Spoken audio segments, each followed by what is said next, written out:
بسم اللہ الرحمن الرحیم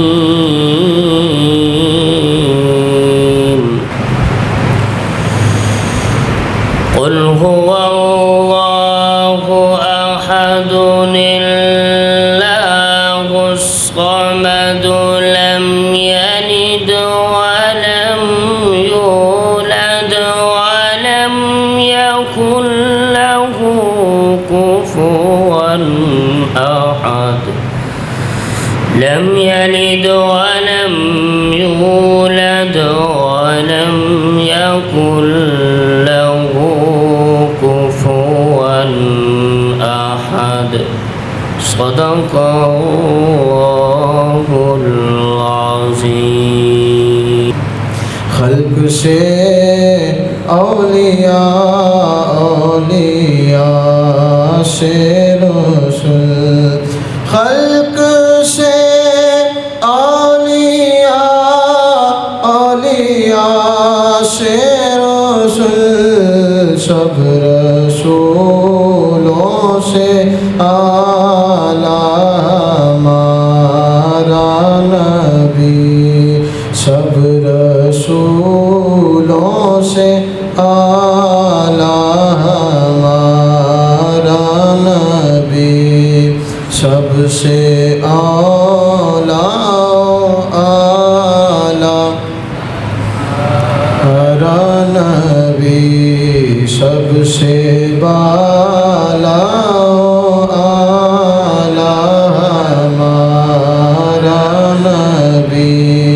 اگر آپ دیکھیں تو سن 1857 کی جنگ آزادی سے لے کر 1947 تک 90 سال کی مسلمانوں کی کوشش ہے۔ کم و بیش 90 سال لوگوں نے تکلیفیں بھی برداشت کی ہیں، قربانیاں بھی دی ہیں اور بڑی تنگ دستی کے ساتھ زندگی بسر کی ہے۔ 90 سال کی قربانیوں کے بعد اللہ تعالیٰ نے پاکستان جیسا زمین کا ٹکڑا عطا فرمایا، اور آج کے دن اگر آپ اس بات کو بھی یاد کریں، اتنے سال ہو گئے ہیں ہمیں یوم آزادی مناتے ہوئے، ہمارے لوگوں نے جہاں تک استطاعت اور ان کا ہاتھ پہنچتا تھا وہاں تک کام کیا ہے۔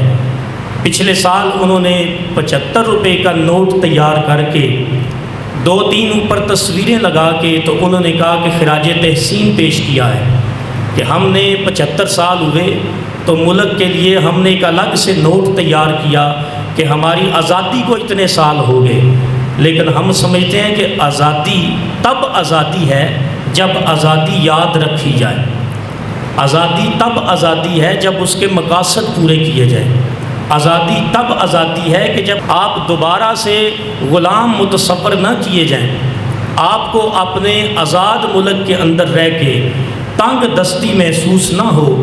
کیا ہم نے پچھلے دنوں یہ تنگ دستی محسوس نہیں کی کہ فحاشی کے لیے تو اجازت نہیں لینی پڑتی، لیکن اسلام کی تبلیغ کے لیے ہمیں اپنے ہی آزاد ملک میں اجازت لینی پڑتی ہے؟ ہم کس سے پوچھیں اس بات کو کہ کیا یہ وہی دورہ تو نہیں کہ جب بر صغیر میں پہلے باہر نکل کے اسلام کی تبلیغ کے لیے ہندو عیسائی مسلمانوں کو مارتے پیٹتے تھے اور وہاں پر ہندو مسلم کچھ فسادات ہوتے، کیا آج بھی وہی طریقہ نہیں ہے کہ آزاد ملک کے اندر اسلام کی تبلیغ کے لیے ہمیں پھر وہی تصور پیش کرنا پڑ رہا ہے؟ آج ملک آزاد نہیں ہے، لوگ سمجھتے ہیں آزاد ہے، ہم تو پھر سود کی غلامی میں زندگی بسر کر رہے ہیں، ہم عدالت کے ناقص نظام کے اندر زندگی بسر کر رہے ہیں، ہم پھر تعلیم کا جو معیار ہونا چاہیے تھا وہ نہیں ہے، اسلام کی تعلیم کے بغیر جو تعلیمی نظام ہے اس کے اندر زندگی بسر کر رہے ہیں۔ کس سے پوچھیں جا کے کہ ہمارے آزاد اسلامی ملک کا یہ والا جو نظام ہے یہ کس نے تیار کر دیا ہے؟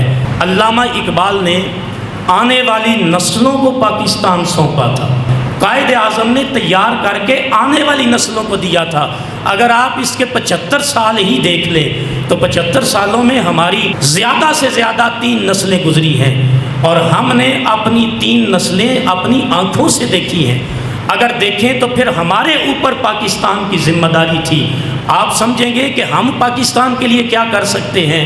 جب انتخاب ہوتا ہے کسی ملک کا تو یہ انتخاب کی بات ہر گھر سے چلتی ہے، ہر گھر سے شروع ہوتی ہے۔ ہر بندے کے پاس ایک ووٹ ہوتا ہے، اس ووٹ کو استعمال کر کے آج بھی پاکستان یا کسی ملک کا حکمران چنا جاتا ہے۔ آج ہمارے ملک میں بھی وہی طریقہ ہے۔ ہر انسان جو ملک پاکستان کے اندر زندگی بسر کر رہا ہے، چاہے وہ مسلمان ہے، عیسائی ہے، ہندو ہے، سکھ ہے یا کسی بھی مذہب کے ساتھ تعلق رکھتا ہے، اس کے پاس ایک ووٹ ہے۔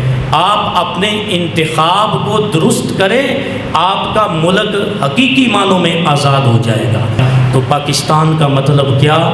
لا الہ الا اللہ۔ اور پھر آگے دستور ریاست کیا ہوگا؟ محمد الرسول اللہ۔ جب ہم نے ملک ہی کلمے کے نام پر حاصل کیا ہے تو پھر آج ہماری ذمہ داری ہے کہ ہم اس کلمے کو بھی پیش نظر رکھیں اور جو ہمارے ذمے ملک پاکستان کی حفاظت لگائی گئی ہے ہم اس کی آزادی کی بھی حفاظت کریں اور آزاد لوگوں کے اندر رہ کے اسلام کے نظریے کی بھی ترویج اور اشاعت کے لیے کام کریں کہ محمد سے وفاتوں نے تو ہم تیرے ہیں، کہ جہاں چیز ہے کیا لوح و قلم تیرے ہیں۔ اللہ تعالیٰ ملک پاکستان کی حفاظت فرمائے، خالق کائنات ملک پاکستان کو صالح اور نیک قیادت عطا فرمائے۔ ہمیں اپنی نسلوں کو بھی تا قیام قیامت ملک پاکستان کس مقصد کے لیے حاصل کیا تھا وہ بھی سمجھانے اور اس پر ثابت قدم رہنے کی تلقین کرنے کی توفیق عطا فرمائے۔